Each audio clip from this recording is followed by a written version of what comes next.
patriarcale et puisse vivre cette restauration, cette dignité.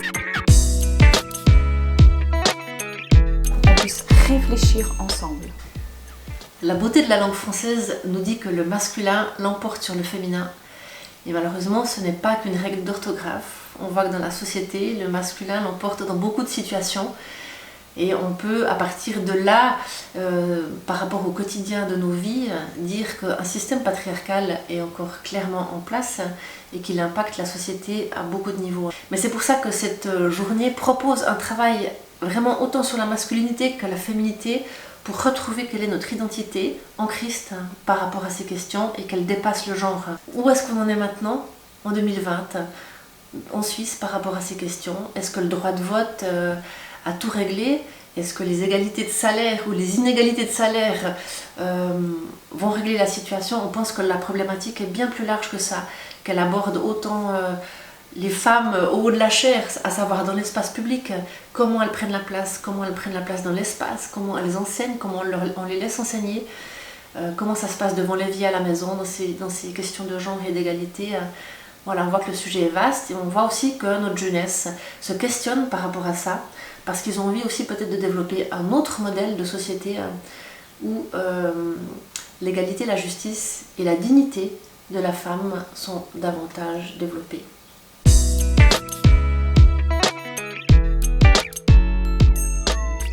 Ce n'est pas parce que je suis une femme que j'ai moins de valeur.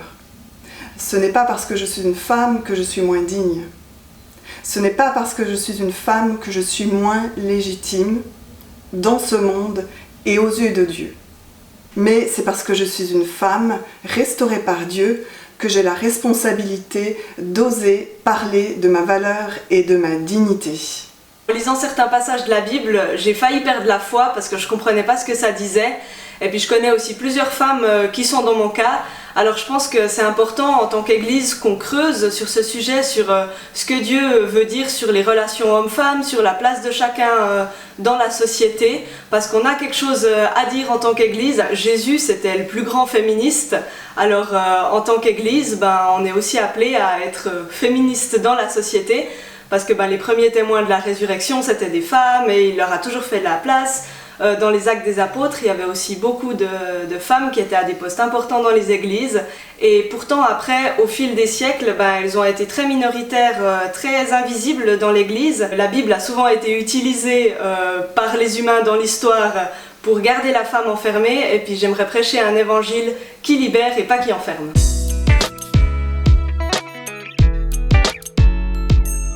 Êtes-vous pour l'esclavage ? Pensez-vous que les enfants sont des demi-personnes? Alors pourquoi certaines pensent que les hommes sont supérieurs aux femmes encore aujourd'hui? Par exemple, un exemple tout bête. Quand une femme, elle hausse le ton, on dit qu'elle est hystérique, et puis qu'elle perd ses moyens, qu'elle ne maîtrise pas ses émotions.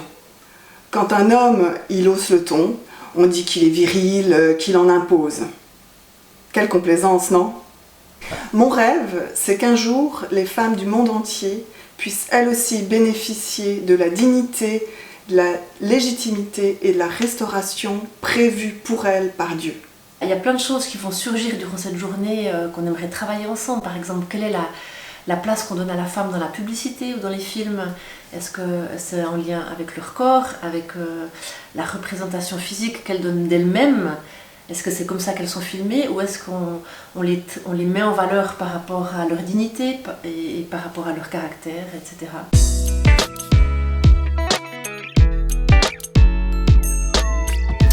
En creusant ces sujets avec mes amis ces derniers mois, je me suis rendu compte que finalement, ces rapports hommes-femmes, c'est une question de justice sociale.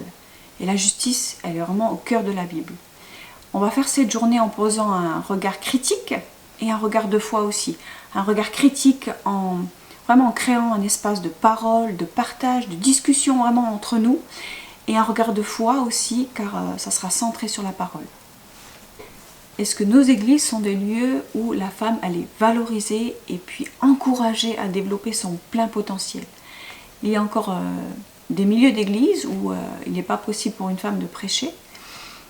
Si elle a ce désir d'enseigner la parole, pour un homme on appelle ça de l'appel, pour une femme, c'est de l'orgueil.